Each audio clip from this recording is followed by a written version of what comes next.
Alrighty, hello everybody. This is reimu again. It is very late at night for me, but just figured might as well do a video, voice commentary over one of the matches that we played earlier in the week.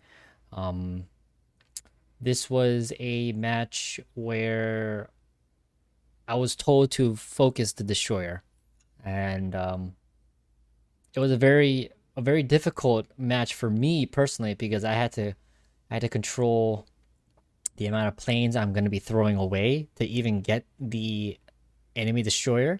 As you can see, it is a Smaland that I have to deal with. But throughout the game, you'll notice how my destroyer and their destroyer both go to A cap, and they each hug the same island on either side. And it's basically whichever carrier can push out the other carrier better and faster, and who can provide the most firepower from each side for their destroyer. So let me hit the play button.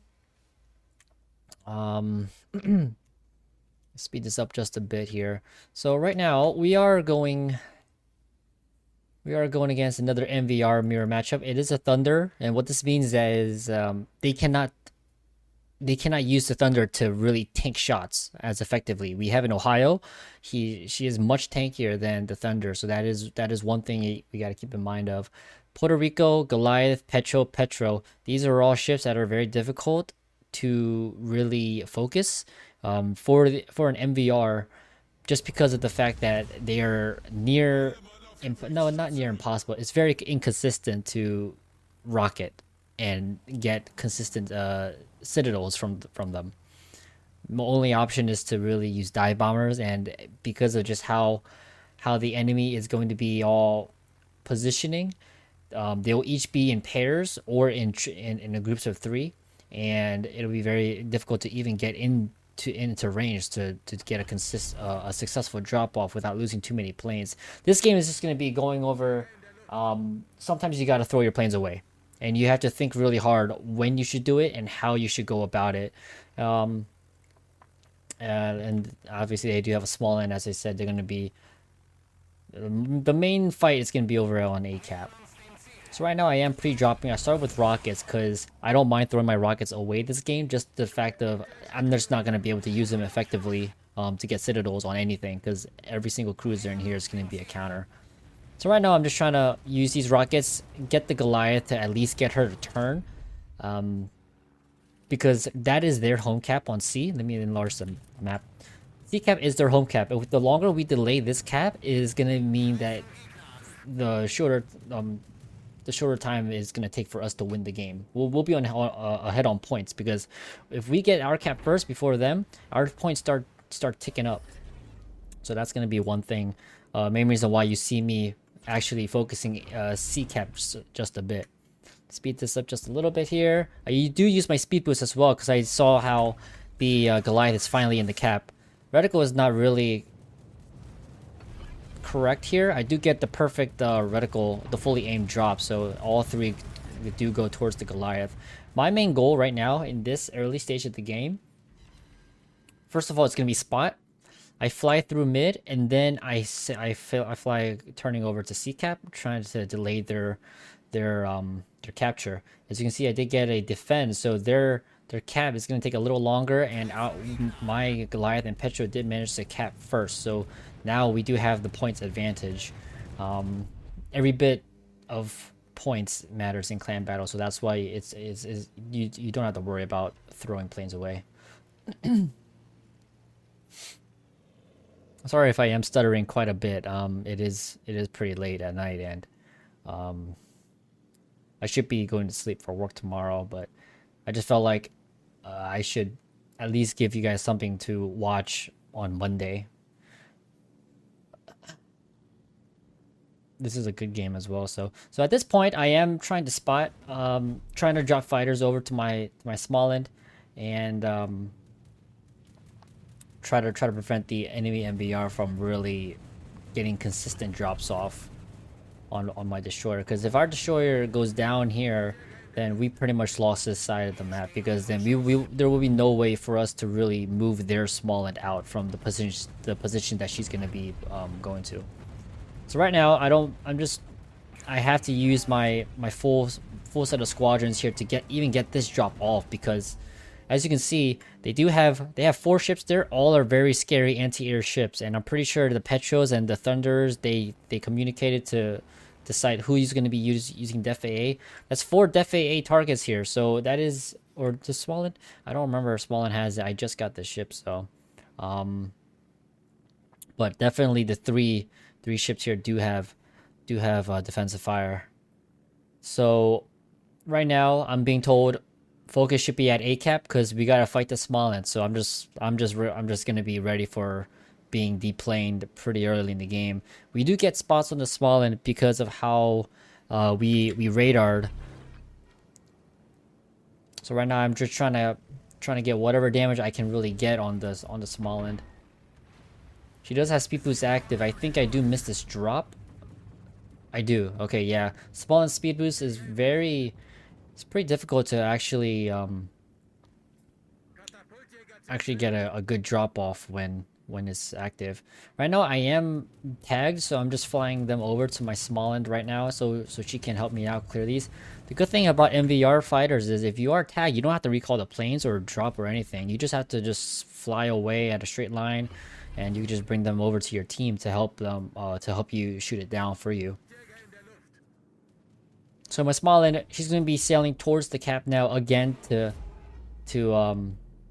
try to fight the other Smaland, and that's pretty much what the destroyers are going to be doing this whole game. We're just going to be relying on our cruisers, battleships, and the carriers to pretty much do most of the work here. The only thing that the 2 destroyers in this game has to do is dodge the incoming carrier strikes, and that's pretty much it. Smaland does have her AA off. She wants to get as concealed as much as possible for as long as possible, and my destroyer is going to try to at least put some fire into her in a bit here.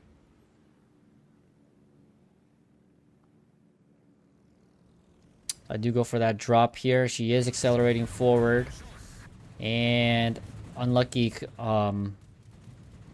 dispersion of the torps. You saw how the middle one went further to the right side there. If it went to the left, it possibly could have clipped her for some damage. So as you can see, my torps are pretty much going to be, you know, this is my last set that I have now, so I'm using everything I have to push that Smaland away, make them, you know, make her either eat the torps or get pushed out. And if she does get pushed out, my Ohio and my Petros are in position to get a crossfire on her. So right now we're just going to keep the constant spot on her. When I can't spot her, my Petros are going to be radaring. You know, because every bit of information is important to know where the enemy Smaland is going to be. As you can see, the enemy MVR has the same idea to go and strike the Smaland. He does get a clip on our Smaland, so right now it's just a race against time. Whichever team can whittle down the other destroyer faster.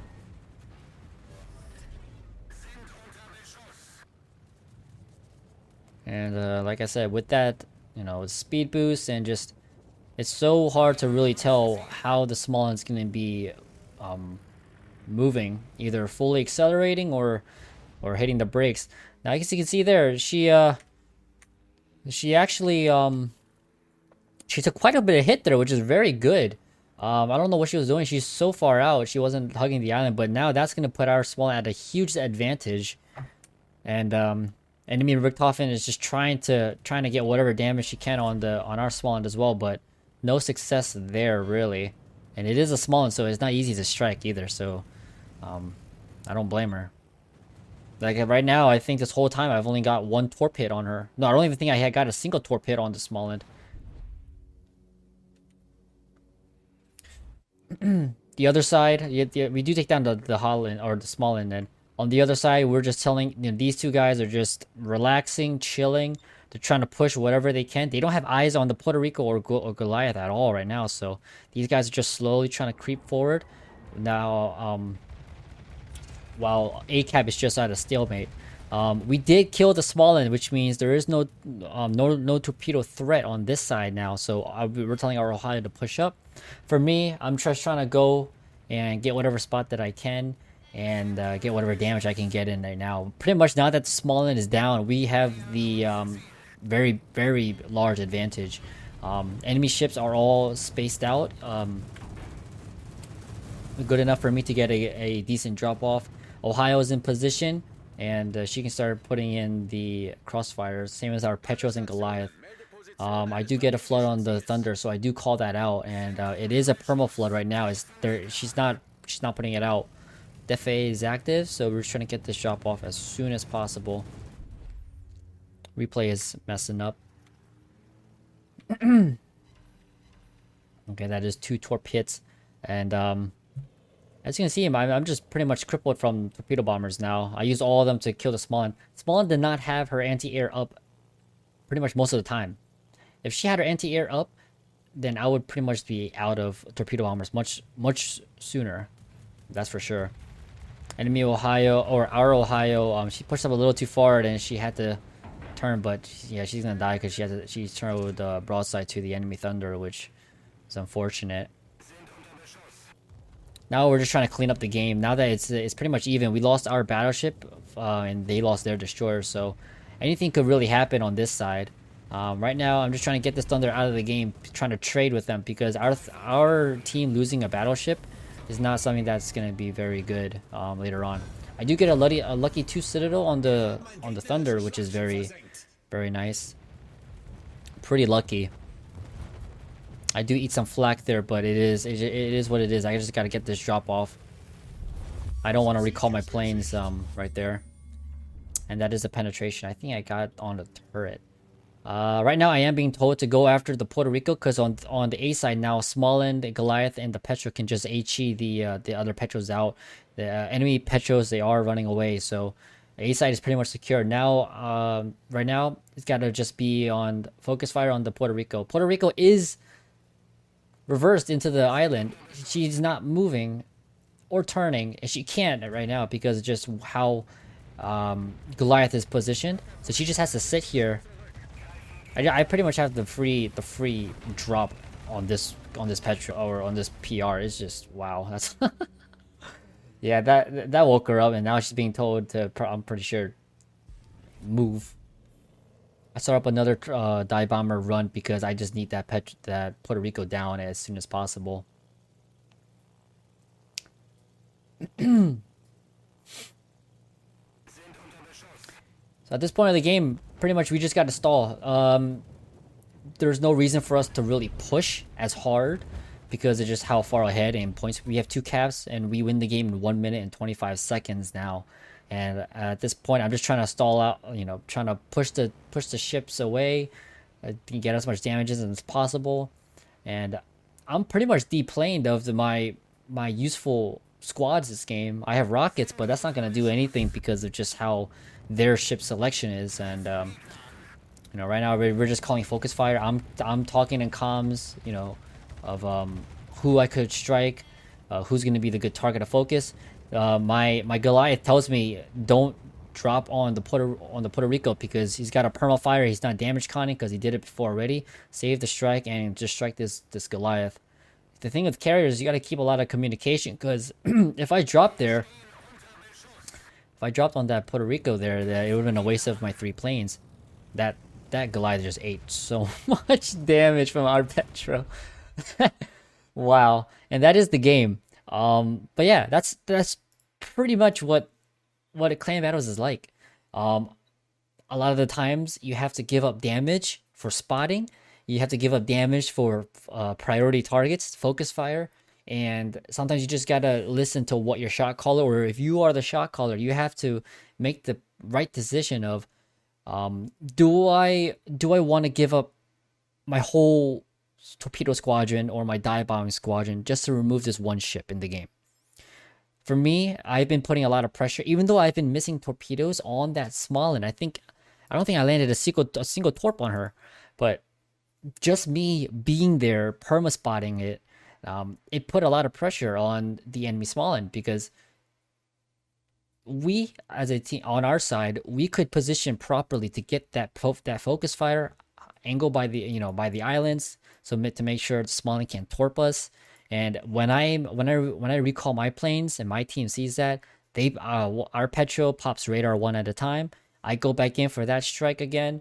And recall our Petro or Smaland pops another radar. The constant vision control that we have on that Smaland is just so strong that she couldn't really do anything in that that moment. So um, it's you know that's pretty much all you just gotta know when it comes to clan battles, especially right now because of just how carriers are so affected by the fact that when they recall the planes, they have a chance to eat the flak on the way back up to the carrier, and in just the time that we're in this patch is you just gotta take a risk. We lose a lot more planes than usual. I'm pretty sure many of you have experienced being deplaned starting from 5 minutes into the game, which is just ridiculous, but it is what it is. We just have to cope with it. We just have to adapt. And with every single, what all that just means is with every single run, every single attack drop that you do, you have to make sure it is a drop that is worth it. Either you get the triple citadel or you get the torpedo hits, or you stall out the cap by hitting them when they're trying to cap. You get the defended riven, or you pressure the enemy destroyer like how I did. If the enemy Smaland had her anti-air up, then I definitely wouldn't be able to get those last one or two torpedo strikes off on the Smaland, regardless of missing her completely. It's just those kind of things you have to think about, and that's also why, in my opinion, I find carriers to be the second hardest, or if not the most hardest, in some situations, the class to play in clan battles, just because now you're limited. You have access to the whole map, but you're limited to one squadron at a time. So you have to make the decision of, do I drop fighters here? Do I spot for here? Do I attack this target? What do I do? Because you have the eyes for your whole team. You are the one who can fly anywhere on the map, give a vision, deal damage, or apply pressure, as a carrier. But because you only have control of one squadron, you can only do one thing at a time. You can't be in multiple places at once anymore. So you really have to think about what to do. But yeah, that's pretty much gonna be it for this one. This was a much shorter one. It's just a voice commentary of what's the game like, how I played that specific match. Because that is a very unique moment where in clan battles where your shot caller tells you, hey, we need to focus this destroyer. We need to get this cap, in our favor. And sometimes you just gotta listen. You gotta go for it. It doesn't matter if you get deplaned. You just gotta throw whatever you have at it, because even if you miss, like I said, even if you miss everything on it, you still have the power of spotting. Every bit of information is beneficial, not just you, but for your team, for your shot caller to know what to do next. And so that's pretty much it for this one. Hope you guys enjoyed this voice commentary talking over that clan battle match. Getting deplaned sucks, but we just gotta deal with it. But I hope you guys enjoyed it. If you guys have any questions, leave a comment in the description, or leave a comment in the comment section below. And it's just in the descriptions. You'll see my Discord server link. It is open now, so if you want to come join in and just have a fun time, then you feel free to join. We are almost to 1,000 subscribers. Yay! Almost at 1,000 subscribers, so we are going for that right now, and hopefully we get to that by the end of the week, but we'll see how things go. I'll be working on the next CV Academy video later on this week, and hopefully it should be out by Wednesday or Thursday, but we'll see. We'll definitely see. But hope you guys have a good night, and I'll see you guys in the next video. I'm going to sleep.